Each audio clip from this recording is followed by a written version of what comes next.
programa Livre Pensar vai ao ar toda segunda-feira a partir das 19h30.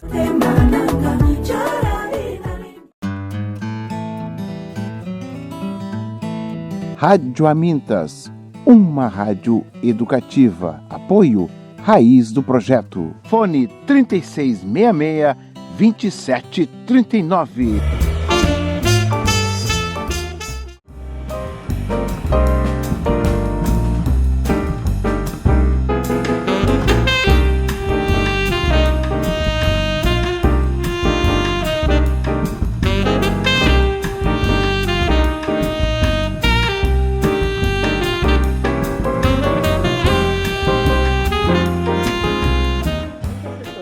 A fala do Thiago é bem provocativa em vários aspectos e acho que, como muitos, fui bastante provocada também.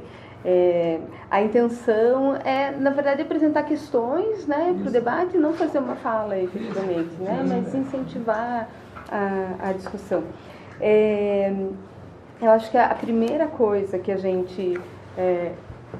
que a fala do Thiago traz muito forte é essa discussão do quanto o sistema educacional é desigual e o quanto a restrição de financiamento faz com que a tendência seja não só a continuidade, mas o acirramento das desigualdades, né? E aí, se a gente pensa nos primeiros slides, né, da ideia já do Anísio Teixeira de que a educação não é privilégio, e de que a gente precisa pensar numa educação pública de qualidade para todos, como é que a própria PEC, e aí eu vou trazer alguns elementos da medida provisória também, para a gente poder discutir o quanto essas reformas elas são restritivas no sentido da manutenção da educação como privilégio, né? E acho que isso é super complicado, porque se a gente já tinha uma lógica na Constituição Federal que já era complicada, né, de estabelecer o recurso para a educação vinculado a um percentual da arrecadação, ou seja, o quanto tem disponível e não a ideia do CAC do quanto é necessário para uma educação de qualidade, né? Então a gente já tinha uma ideia ali que já não era a que a gente gostaria que estivesse, né? O CAC no plano nacional avança nesse sentido, mas a PEC piora ainda mais, né? Aquele gráfico do Marcelino, né, que foi divulgado no texto da Fineduca, mostra, né, como é que de 18% a tendência é que a gente tenha 10% se o crescimento for, né, ali de 3% ao ano. Então, da distância gigantesca que se coloca a partir da PEC entre o que deveria ser aplicado cumprindo a vinculação constitucional de 18% para a educação e o que provavelmente será aplicado com o teto de investimento por conta dos gastos a partir de 2017, né? Então, essa distância, ela tende a ir se acentuando cada vez mais. E se a gente pensa que essa é uma PEC, é uma medida que vai trazer impactos no primeiro momento só para o governo federal, mas em que medida ela também não será replicada nos estados e municípios? Certo, aí que tá o problema. Né? Acho que tem aí uma preocupação grande também de que ela acabe não se restringindo aos recursos do próprio governo federal. E aí, pensando nos recursos do governo federal, né, que o Thiago apresentou, 35% da receita do governo federal tem sido usada para pagamento, para amortização e pagamento dos juros da dívida. E as políticas sociais têm custado, em média, 17% dos gastos públicos, né, federais. Então, se a gente tem já, né, um processo que é de ter muito mais recurso, 35%, para pagamento da dívida, e a intenção da PEC é justamente aumentar a disponibilidade de recurso financeiro para isso, reduzindo as políticas sociais, esse desequilíbrio tende a aumentar também cada vez mais, no sentido de que hoje a gente já tem 17% só para a política social, considerando saúde, educação, assistência, né, todas as políticas sociais. Explica o Gini, né? Explica o Gini, exatamente, porque aí a gente tem uma decisão sobre o que é prioridade de investimento no país que efetivamente não é o atendimento das necessidades da população, que efetivamente não é a garantia de serviços públicos de qualidade, né?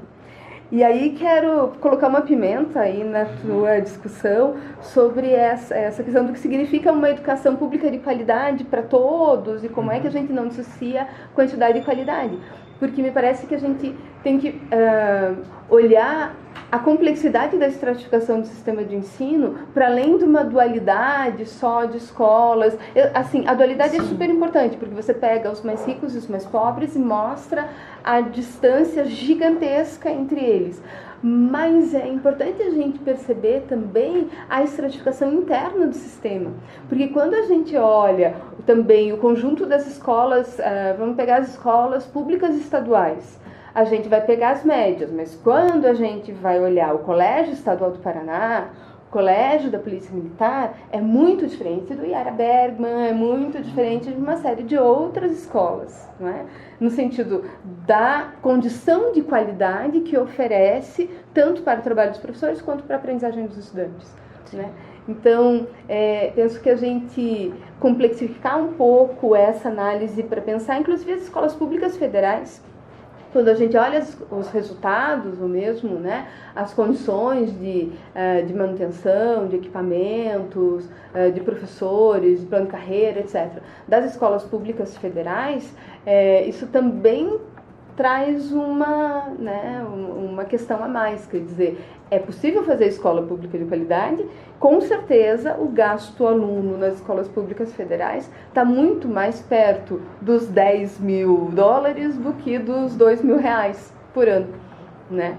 Então, para a gente pensar também que o próprio sistema de ensino, por dentro dele, é estratificado e tem complexidades aí. E o caráter grandes, redistributivo, né, do Fundeb, que por mais que ele tenha furos, né, o avanço que ele consegue é justamente aí, no grande objetivo de minorando paulatinamente as diferenças regionais, esse conjunto de medidas 746, a 55 e a 257, eles dão conta de desmontar. Porque aí você não vai ter mais uma vinculação, nominalmente os valores efetivamente vão chegar lá na base, serão muito menores, né, ano após ano. A política é recessiva, diminui as receitas, as arrecadações caem. O município, que já é o ente federativo mais frágil, tende a ficar pior. Então, a gente tem um cenário bastante complexo e muito...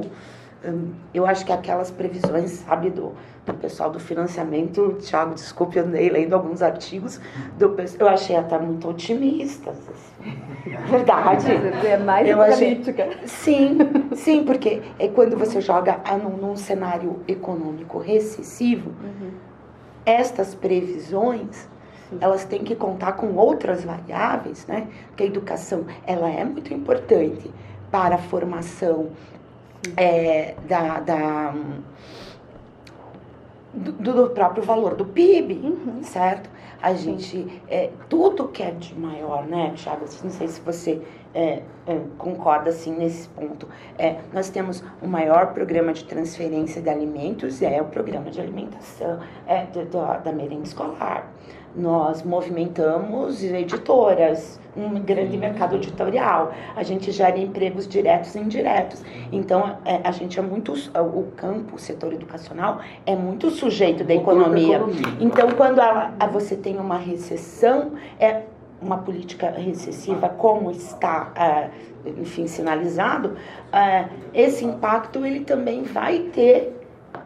vai corroer o sistema não só de fora para dentro, porque o financiamento não entra, mas ele próprio, né, ele vai contribuir para o acirramento das desigualdades. E aí você tem lá os entes federados mais frágeis e os estados com menos industrialização, enfim, menos um parque de serviços norte e nordeste, enfim, o que nós vimos no teu mapa, aí o cenário é um retorno, como dizemos no outro, é um retorno ao que a gente tinha em termos de matrículas ao anterior, dos anos 80. A gente acho que não dá para atender, manter esse montante de 90 e nós estamos com 97,3 de atendimento, né? No ensino fundamental. Ele está praticamente universalizado. Você não consegue manter. É muito difícil que você mantenha. Até o que a gente chegou, que não é o que a gente gostaria, conforme tu expressou ali. Não é só uma questão da expansão, né? Mas um problema também de manutenção do que já tem, né? Eu queria colocar mais 2 elementos só rapidamente para discussão. Um deles é em relação à própria concepção de caráter econômico que está por trás disso, como você está dizendo, né? Não há consenso, mesmo entre a direita, em relação à tomada da PEC, por exemplo, como saída para a crise, né? Porque quando assim, acho que muitas vezes os olhares são mais otimistas, porque a gente imagina que essa crise é passageira e logo o país retoma o crescimento econômico e é o que provavelmente vai acontecer.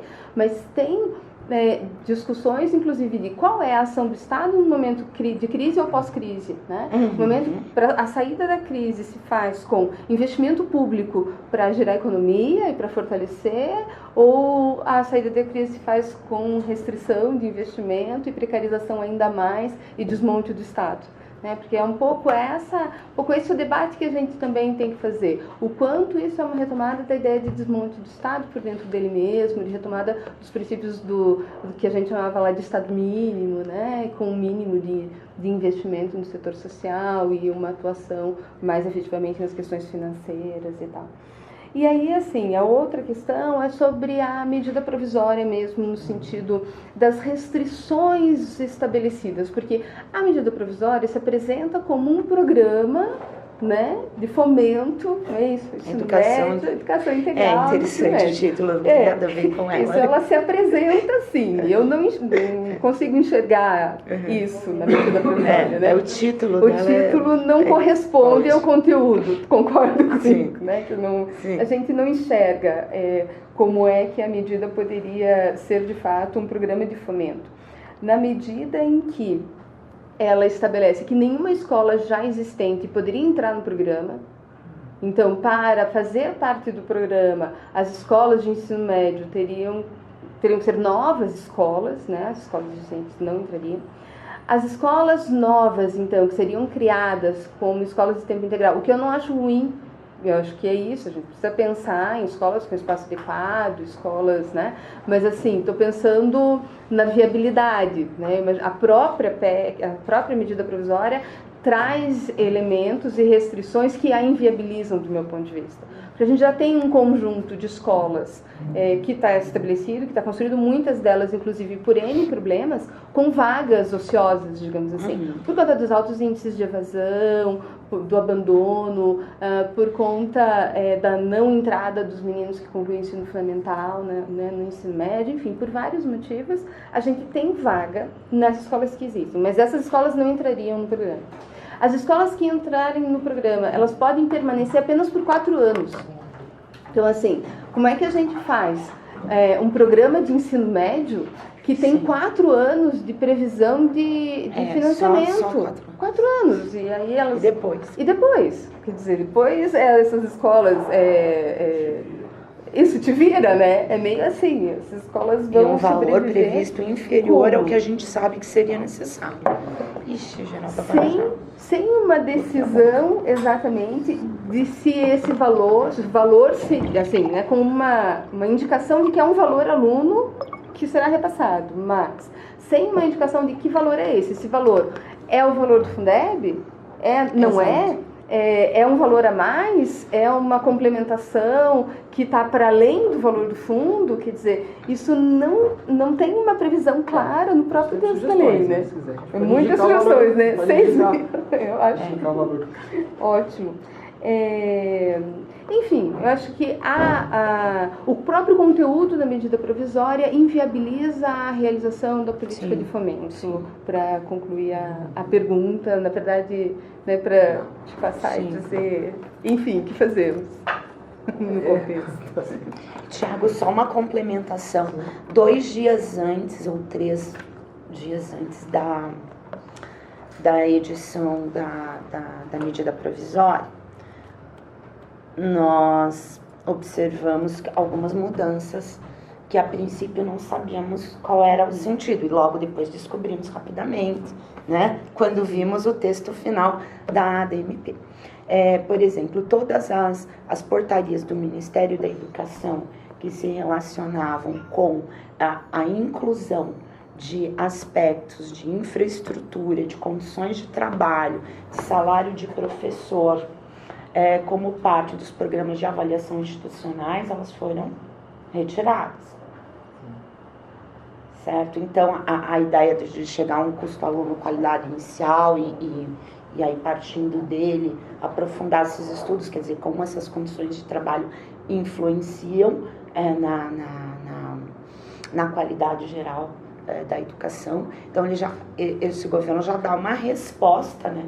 Anteriormente, ele já retira todas essas variáveis. Então, a ideia que a gente ouve, né, e lê em todos os documentos de política, por exemplo, do Banco Mundial, do Banco Interamericano de Desenvolvimento, até em alguns determinados setores, até da próprias agências multilaterais, como a Unesco, por exemplo, de que o montante investido não necessariamente influencia, às vezes não influencia nada na qualidade, ele também tem que ser bastante avaliado. Agora você chamou a atenção, porque esse discurso é que nós acho que temos que quebrar, né? Quebrar, fazer com que as pessoas entendam até nossa própria categoria, Thiago, né, Ana? Entre os próprios professores, as comunidades escolares, porque eu tenho visto que essas sejam as principais justificativas para minimalização, enfim, não só do investimento, mas da atenção, como o financiamento da educação e também, né, nessa mesma toada, no outro viés, né, a outra face dessa mesma moeda, a entrada do setor privado para dar conta de toda essa ineficiência, de toda essa nossa, enfim, falta de qualidade institucional, profissional, enfim. É isso, vamos fazer o... Acho que, só dialogando também, eu acho que também vocês colocaram muitas coisas importantes. Com relação à replicação da PEC nos estados. Também um pouquinho depois. Acho que é possível, por conta do quadro. Não sei se você está acompanhando, acho que todo mundo está acompanhando de alguma maneira no noticiário o projeto lá do Rio de Janeiro, né, que está sendo encaminhado para a Assembleia Legislativa de lá, né, que é uma reforma também com bastantes cortes, né, a pessoa tem se mobilizado também, porque está vinculando que o Estado do Rio de Janeiro está quebrado desde a época da Olimpíada, né? Então, acho que essa questão que a Ana falou, a gente tem que ficar realmente atento. Lá em Goiás, se você pegar a questão, tem mais um elemento que tem a questão das OS, a implantação das OS, quando a gente percebe que, mesmo que o país cresça, que a Ana falou, mesmo que o país cresça, com a PEC, o setor público não vai se beneficiar disso. Então, assim, é de fato um desmonte mesmo, né? É como se viesse uma outra solução que não é via poder público. Então, que fica muito claro que se não é poder público, não acreditamos no poder público, então vai ser via mecanismos privatizantes. E aí a OS, o mecanismo de OS, lá em Goiás, depois de alguma resistência, tal, no mês passado, conseguiram avançar na implantação da OS. Tem uma organização social que vai assumir um conjunto de escolas na cidade de Anápolis. Tá? E aí uma coisa que ficou bem clara, assim, é o valor por aluno. É algo em torno de R$350 por aluno. Então, assim, não tem mais dinheiro, não tem dinheiro novo. É R$350. Então, qual que é a crença? É que a OS, que é uma entidade privada, ela vai melhorar a gestão. Então, é passar o recibo. Nós, Secretaria de Educação, somos incompetentes para gerir o recurso, né? Não temos condições públicas. Então, e o setor público, ele é eficiente por natureza. E não tem empresa que quebra, né, gente? Não tem empresa que quebra, não tem empresa que é vendida, que faz fusão, né? Então, assim, essa é a mesma coisa que tem. Por excelência, por natureza, o setor público é ineficiente, por natureza, a empresa, ou seja, eu falo com os alunos, né? Da pequenas empresas, grandes negócios, só vai as empresas que deu certo, gente. Né? Não vai as empresas as milhares que quebram. Né? As empresas são eficientes, elas não são tão racionais quanto nós imaginamos. Né? Então, essa questão aí é bastante complexa. E aí, eu penso que as OS, vem aí mais uma, a MP, faz muito sentido. Olha, com a MP, que coloca lá o notório saber, a OS não contrata por concurso. Não tem, é seletistas. Então, você pode contratar professor negociando um outro preço, né? E aí, qual é a regulamentação? Como que a secretaria vai... Então, tem muitas incógnitas aí, mas essas coisas têm avançado. É isso. Então, a questão do Gini, né, que a colocou, né, explica, né, toda essa questão. O dinheiro vai para as famílias mais ricas, as famílias que emprestam capital para o governo, que vão receber a amortização da dívida e juro em troca. Vai para os rentistas, né? E no dado do Banco Mundial, por que o Brasil tem esse índice de Gini tão alto, né? Porque o Gini é o contrário, quanto mais alto, mais desigual. Porque os 20% mais ricos, os 10% mais ricos se apropriam de 40% da riqueza. Então, nos países que tem um Gini pequenininho, os 10% mais ricos se apropriam apenas de 20%, já é muito. Ou seja, elite tem no mundo inteiro, gente. A questão é que a nossa elite ela é muito voraz. Os países muito desiguais, a elite é muito voraz. Né? Então, é isso. Acho que perfeita colocação da estratificação interna do sistema. Eu acho que é isso. As escolas públicas são muito desiguais. Nós temos um modelo de escola pública de qualidade no Brasil, né, que é as escolas técnicas, né, as escolas técnicas não, as escolas federais, só que ela só mantém 0,2% das matrículas, né, são os colégios de aplicação, são seletistas, fazem vestibulinho, né? Mas, assim como eu gostaria, a gente pode provocar, agora, qual o custo dessas escolas? Também, a Ana falou, não é igual. Da mesma maneira que quanto custa um aluno da UFPR e quanto custa um aluno de uma faculdade privada? Né? Então, a gente transportar isso para a educação superior, assim, é porque esses números não se fazem, né? A gente não quantifica custo no setor público, que é uma arma, que é o fato de a gente não saber quanto custa um aluno de filosofia, de medicina, de administração, de pedagogia, né? Isso é ruim. No setor público não se faz isso, não se tem a tradição de fazer isso em área nenhuma, que abre uma grande brecha para a ineficiência, para a corrupção, né? Para a falta de projetos, assim, ó, custa tanto, nós precisamos de tanto para avançar, né? Então essa falta de noção nos dá essa questão aí. Enfim, também para deixar mais pessoas falarem. Queria saber a opinião de vocês, porque assim, se a gente pegar os programas nacionais, ensino médio inovador, mais educação, enfim, todo o financiamento ou todo o custeio disso ia para as escolas, via PDDE, né? Certo. Com esse fomento do ensino médio integral, o valor vai ser repassado para que o Estado faça a gestão desse recurso, diferente da questão anterior. Então, eu queria que vocês falassem um pouquinho da opinião de vocês sobre essa... porque, assim, a gente está perdendo a questão da descentralização do recurso, que teve muito forte isso durante algum tempo e que agora, com esse fomento no ensino médio integral, isso passa para o Estado, ou seja, centraliza novamente a questão da gestão do recurso. Eu queria saber um pouquinho da opinião de vocês sobre isso.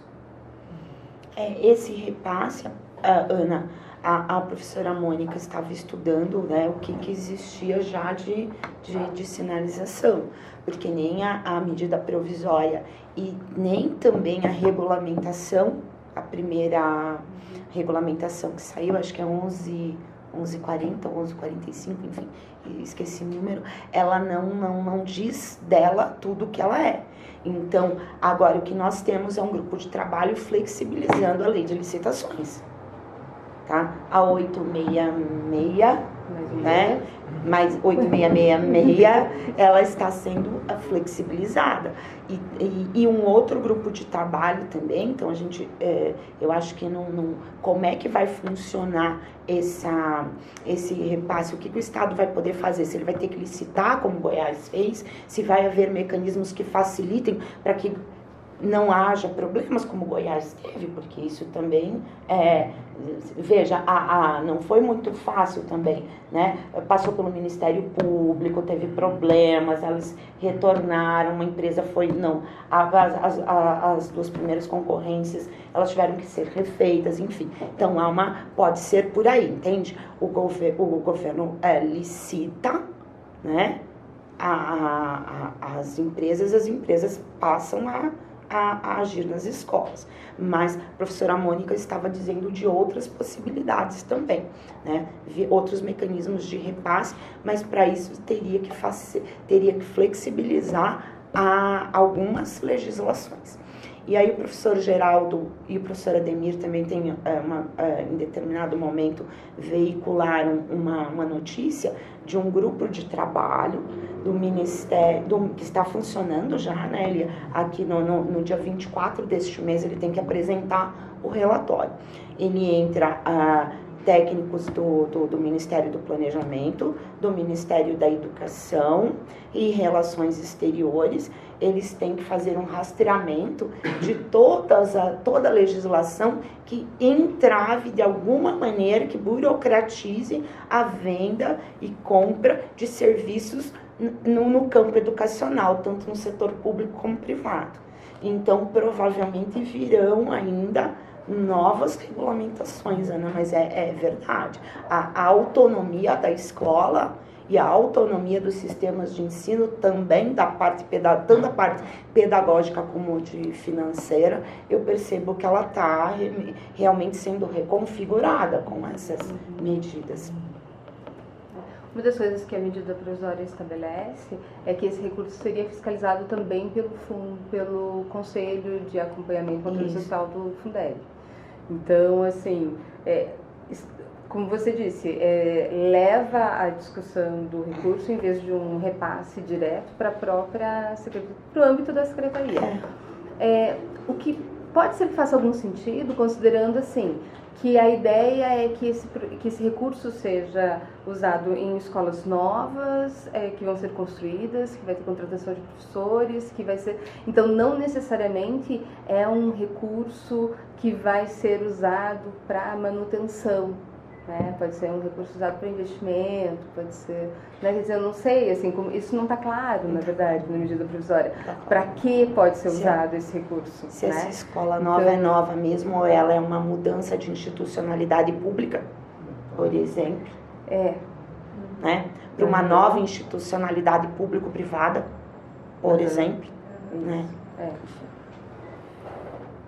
Essa questão do dinheiro direto na escola, nesses mecanismos de chegar o dinheiro na escola e o dinheiro chegar na secretaria, né? Uma coisa que eu fico pensando, assim, uma coisa que a gente tem que melhorar, quando a gente fala dos valores do Fundeb, o valor do Fundeb, ele é um dinheiro, aqueles valores pequenos do Fundeb, ele é um valor, eu queria, talvez não responder diretamente a sua pergunta, mas falar dessa questão de como o dinheiro chega na escola, né? Que eu acho que é algo que a gente tem que melhorar. Que aquele dinheiro do Fundeb, que já é pequeno, não é aquele dinheiro que chega na escola. É que ele paga uma estrutura meio. Só que assim, que é ineficiente muitas vezes. Assim, eu já trabalhei em Secretaria de Educação durante muitos anos, eu sei que é ineficiente. Né?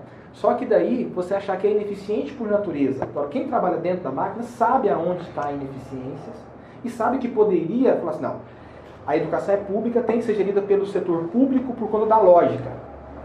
Se tem essa por definição, tem que ser escola pública, tem que ser gerida pela coisa pública, os agentes privados que atuam no setor público, desde o servidor concursado até aquele que ganhou a eleição e vai gerir, poderia ter um esforço para fazer, como não é ineficiente por natureza, poderia haver estratégias para fazer funcionar. Só que é o contrário. Não, então vamos privatizar. Né? Sim. Então, e aí, eu não acredito que a iniciativa privada vai resolver de fato os problemas educacionais brasileiros. Isso a gente já tem até uma dificuldade de regulamentação. Porque eu falo, não, mas nós vamos passar e vamos regulamentar. Olha o setor educacional, olha a educação superior no Brasil. O que virou a educação superior no Brasil? O problema de regulamentação, da questão de qualidade, da questão de custo. E aí resolve. Você resolve com custo de 199, resolve com custo de qualquer valor. Você põe o preço, você vai ter cursos aí você tem faculdades de renome internacional, privados no Brasil, instituições de ensino superior de renome internacional que produz ciência em alguns campos, que vai custar 4 mil por mês, né? Você vai ter instituição de 199. Né? Só que a grande questão aí, para mim, é assim, eu acredito que a questão educacional nós temos que resolver no setor público, pela natureza da questão. Só que eu acredito que só que eu reconheço que é ineficiente. Eu reconheço que é ineficiente. Só que eu não vejo uma intencionalidade de combater essas ineficiências. Você entrou num ponto que eu queria... Então, essa é a questão. Então, assim, quando um dinheiro não vai direto para a escola e vai para a área meio, eu acho que uma parte desse recurso vai ficar no meio. Por exemplo, nas estimativas de CAC, a gente coloca, desse custo aluno-qualidade, nas estimativas que eu mostrei aqui, estou considerando que 7,5% do CAC vai custear o salário do secretário, de toda a área meio.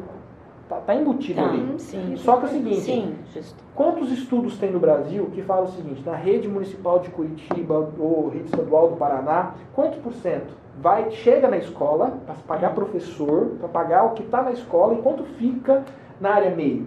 Nós não temos estudos nisso. Então a gente não sabe o quanto que a área meio consome.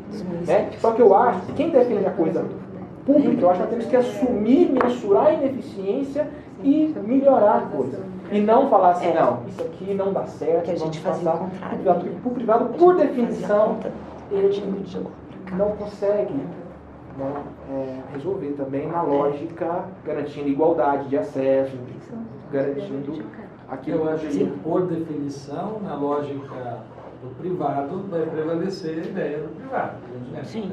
Eu acho que é uma questão conceitual simples de compreender, eu acho que você coloca bem.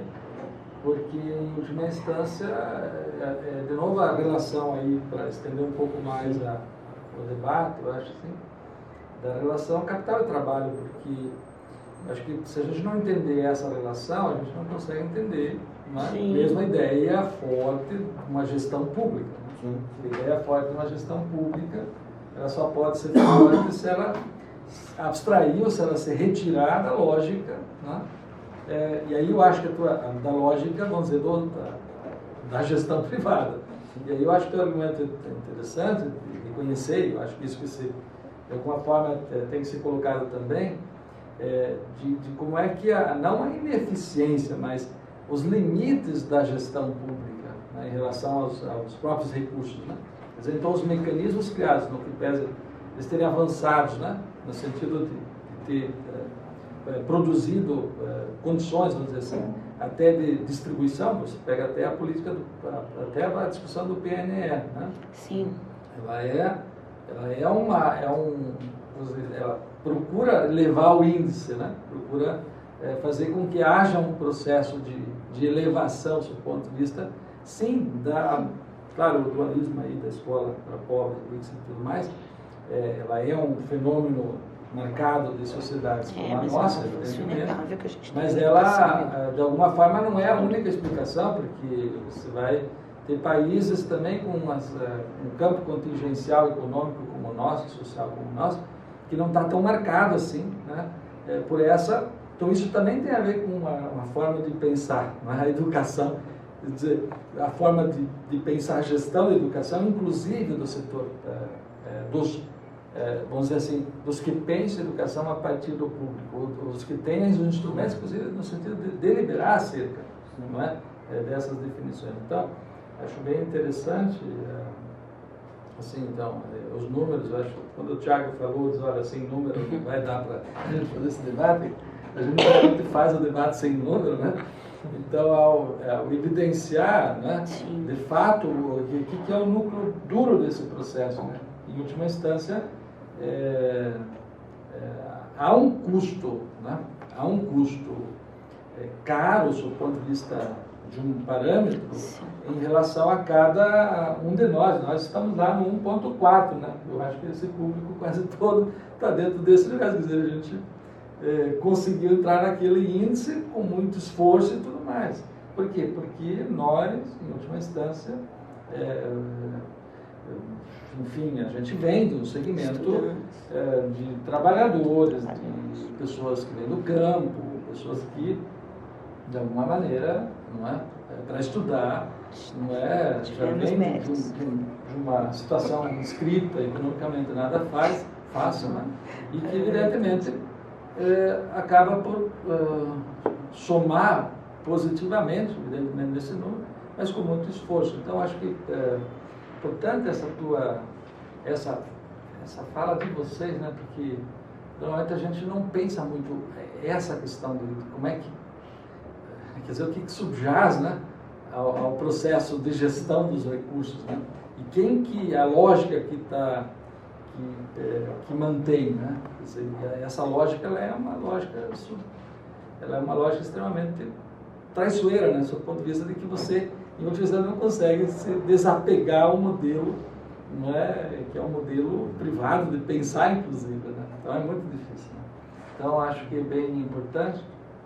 Eu queria apenas, assim, acho que os dados aí eles apontam. Eu acho que a questão da MT é importante ter, né, colocado, porque é uma questão de contradição, né, no processo que a gente está vendo. Eu acho que depende, de fato, se aprofundar, e eu achei muito interessante hoje de manhã, e a minha pergunta vai nesse sentido, para vocês também ajudarem a pensar, que de manhã uma estudante até comentou na reunião, né, do programa, vocês, professores, perderam um pouco o tempo, né, do ponto de vista da resistência, de pensar estratégias, inclusive, de resistência. Eu achei um tanto agressivo no modo de dizer, mas achei que, em última instância, estava correta. Né? Então, nós, estudantes, agora vamos, né, em última instância, assumir uma condição mais marcada dessa resistência. Né?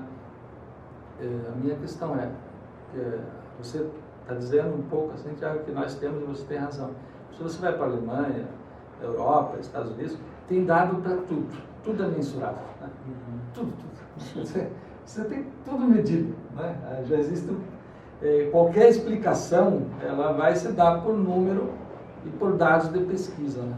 Então isso revela um pouco o nosso estágio também um pouco atrasado, vamos dizer assim, na pesquisa, mesmo quem se forma numa licenciatura, que é uma boa parte aqui de filosofia, história, etc.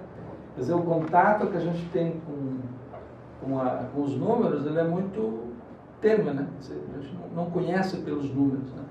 Então a própria pesquisa é um elemento, eu acho que bastante complicado, nesse sentido assim, falando agora em resistência, né? Nós estamos nesse momento porque como é que vocês estão vendo, assim, jogando, claro, ninguém pode pensar muito, né? Ninguém tem essa condição de ver o futuro, mas,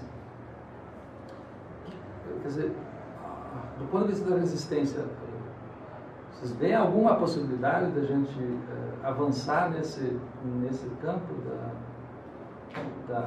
eu quero dizer o seguinte, onde é que está, por exemplo, não da resistência, o fórum, por exemplo. Sim, o fórum. Um tempo atrás eu estava, você já pode já dos coletivos, o fórum da escola pública, né? Cadê? Né?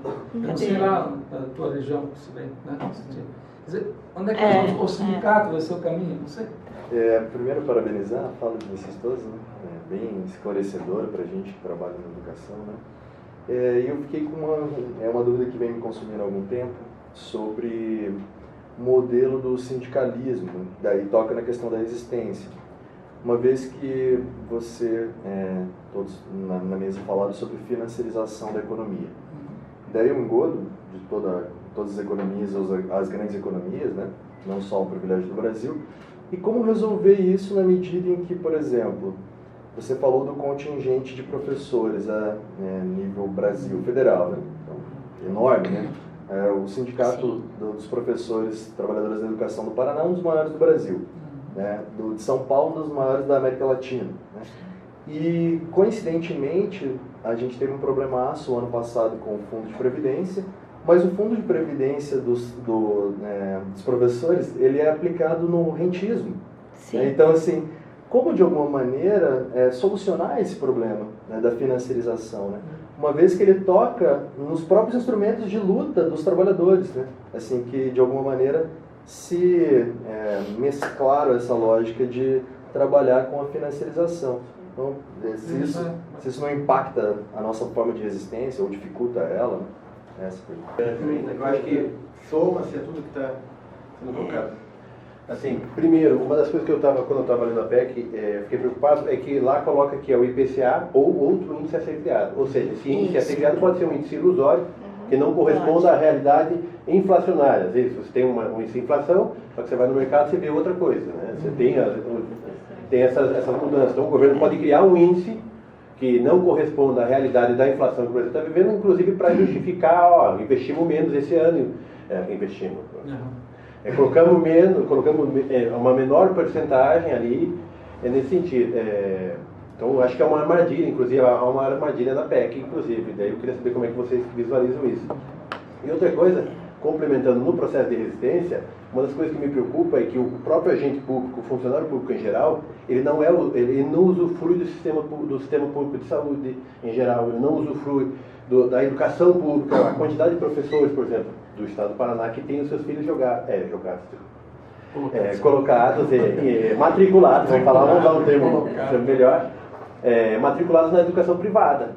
Então, assim, no processo de resistência, você tem o processo de financiarização, que você aprisiona ali com a questão do fundo de previdência, você aprisionou o professor, aprisionou o funcionário público ali, e você você aliena o funcionário público. Por quê? Porque ele não usufrui do serviço público. Então, assim, há uma falta de identificação. Nós vimos isso, inclusive, no processo de ocupações. Assim, há professores que eram contra as ocupações, inclusive, às vezes, por não entender o sentido daquilo. Por quê? Porque os seus filhos não vão sofrer com a medida provisória, porque o Bom Jesus vai continuar com o seu padrão.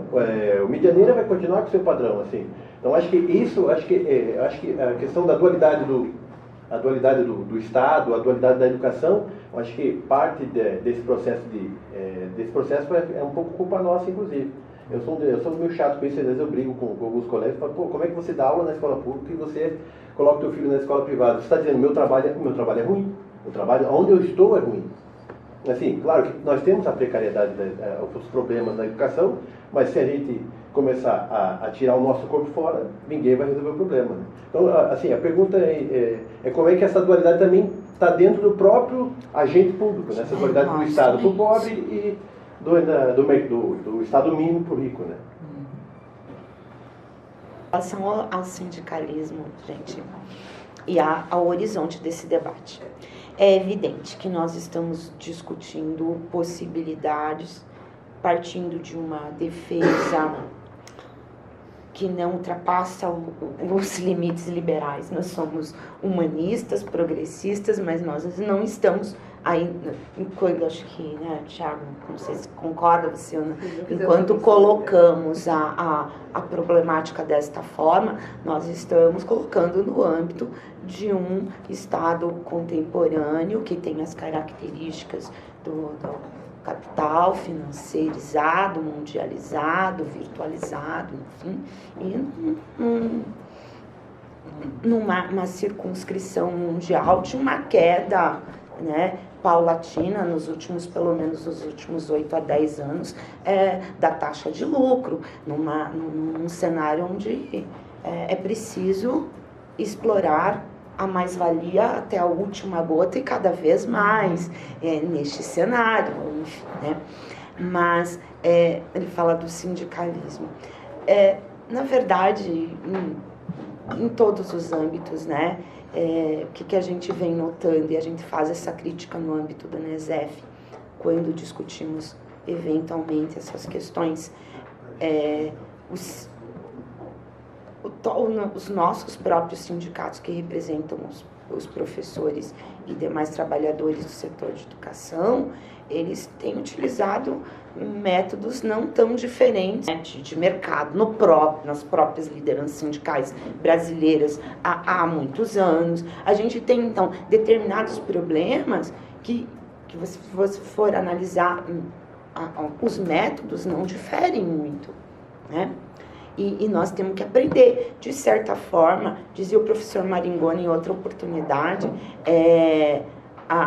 esse momento de crise nos obriga a gente a fazer análises das nossas próprias estratégias, das nossas próprias contradições e lutar contra, enfim, tentar reformular, né? Porque realmente essa força de resistência que nós temos hoje, eu vejo que ela é infinitamente menor do que seria necessário para fazer frente a tudo que tem vindo, né? Eu acho que a questão das resistências... 5 minutos. Beleza. Eu acho que a questão da resistência, acho que é realmente um momento complicado para a resistência. Olhando, assim, pela universidade, dentro da UFPR, quando os alunos eles fazem esse tipo de provocação, eu acho que eles são corretos. Eu acho que não tem greve, acho que não haveria. A pergunta é assim, quais os efeitos práticos da PEC na vida de um professor da UFPR? Ele vai começar a sentir a partir da hora que tiver menos bolsas, né? E aí, no longo prazo, o salário, que vai... Aí, só que é aquela coisa que os economistas explicam, né? O salário vai congelando, eu vou gestando a minha vida e tal, e no limite, vai adaptando, e no limite, e mais áreas, menos áreas, no limite, o professor doutor pula fora, desembarca do barco. Ou a universidade começa a ficar menos importante, começa a ter mais atividades fora, começa a ter compensações, porque nós sabemos que a nossa categoria, por conta das áreas, é extremamente estratificado também, né? Por falar extremamente estratificado, né? Então, assim, eu acho que as resistências dos professores, eu acho que os alunos, né? Aí dá uma lição, porque os professores, se depende da classe, os professores é bem mais complicado, né? Outra dificuldade que eu vejo da resistência, eu acho que essas medidas aí tem algumas sutilezas, pelo menos do ponto de vista do financiamento, tem umas sutilezas técnicas que a gente estava comentando antes, né? Falar que o Estado não tem que limitar gastos, falar que o Estado vai limitar gastos, no senso comum, todo mundo vai apoiar. Então, assim, quem não é especialista nas políticas públicas que serão afetadas, é difícil você explicar. É difícil explicar para os cônjuges, é difícil explicar porque tem sutilezas aí. Só que isso deveria ficar, teria que ter um nível de esclarecimento tão grande para virar, de fato, mobilizações muito grandes. Né? Então eu acho que essa parte, e aí como a gente, do ponto de vista de financiamento, financiamento é um tema árido para muitos profissionais de educação. Né? Então quantos sabem quanto custa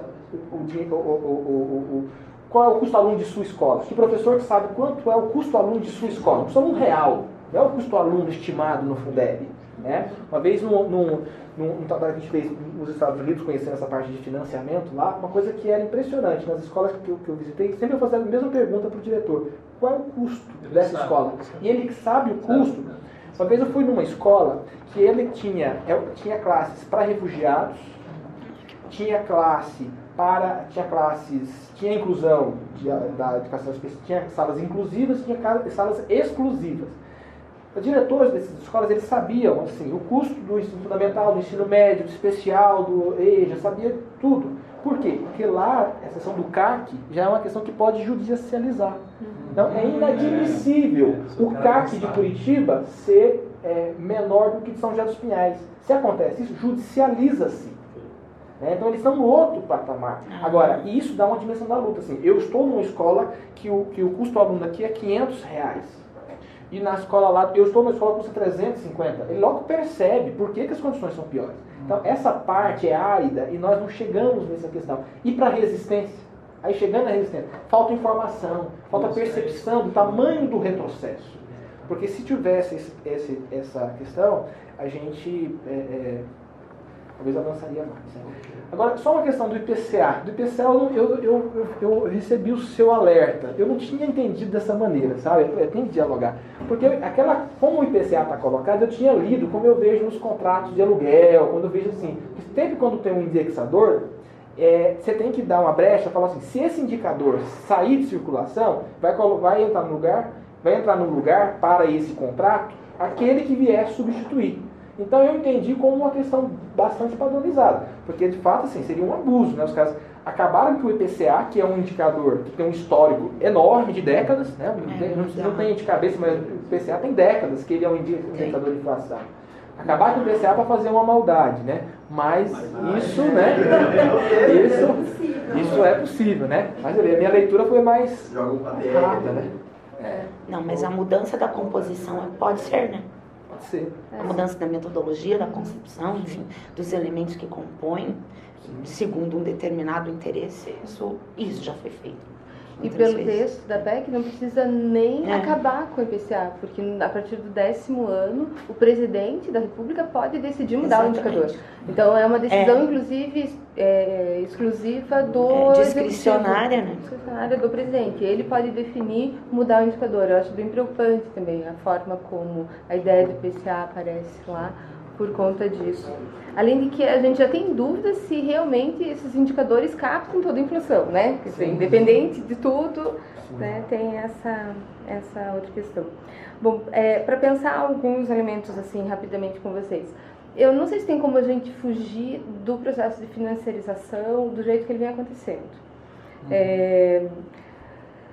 Então, não sei, assim, não vou te dar resposta em relação a isso, mas em relação à ação do sindicalismo, acho que é importante a gente pensar assim, o que é o sindicato? O sindicato é uma organização corporativa e ele age de forma corporativa e isso faz todo sentido.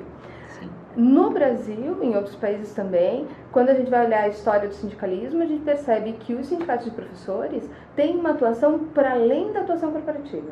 Né? Os sindicatos docentes no Brasil têm um papel super importante no sentido da defesa da democratização do ensino, da discussão sobre a qualidade da educação, de aspectos mais abrangentes em relação à oferta educacional, que estão para além da sua atuação enquanto sindicatos corporativos.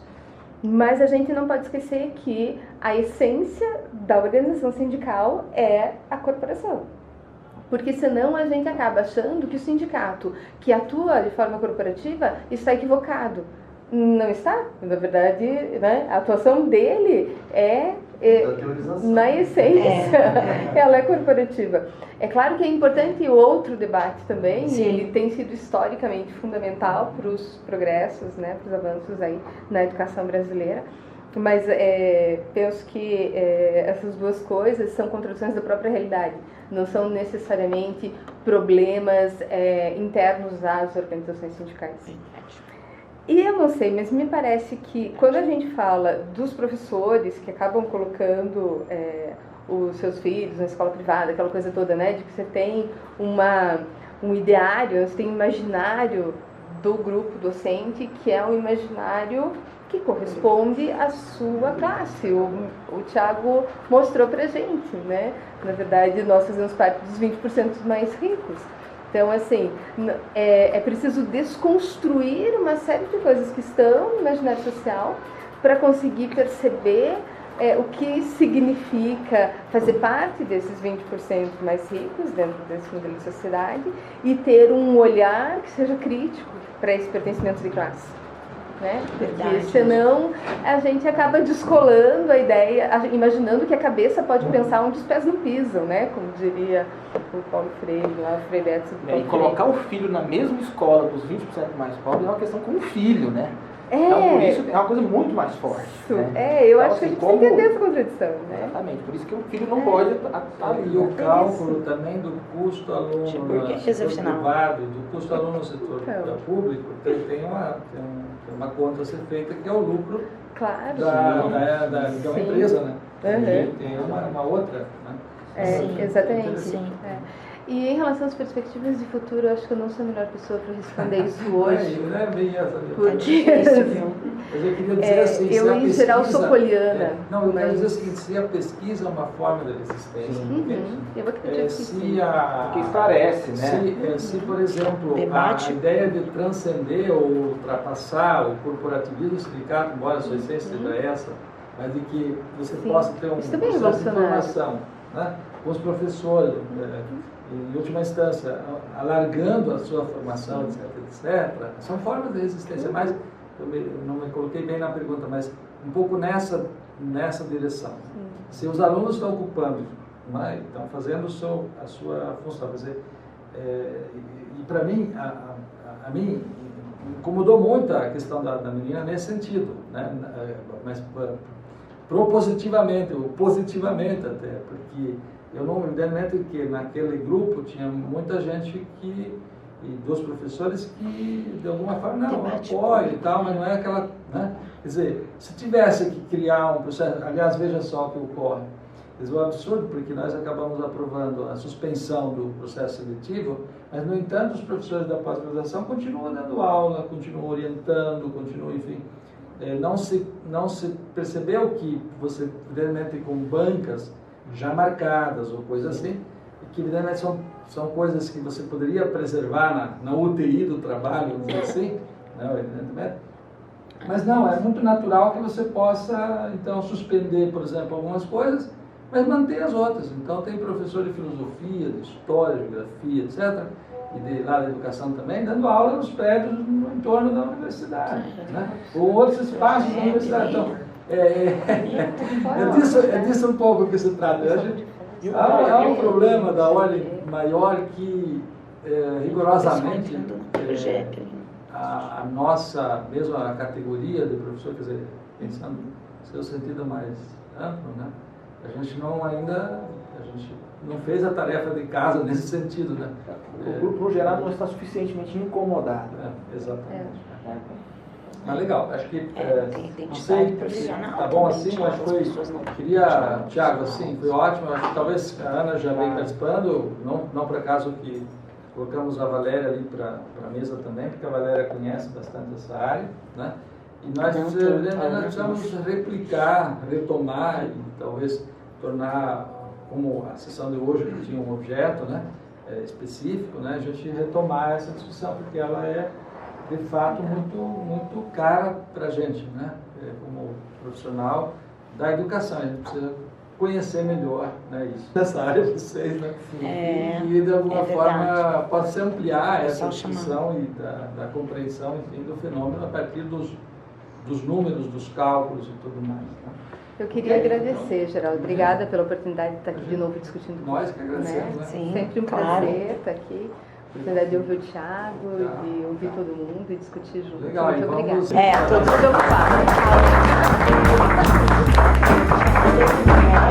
ocupados.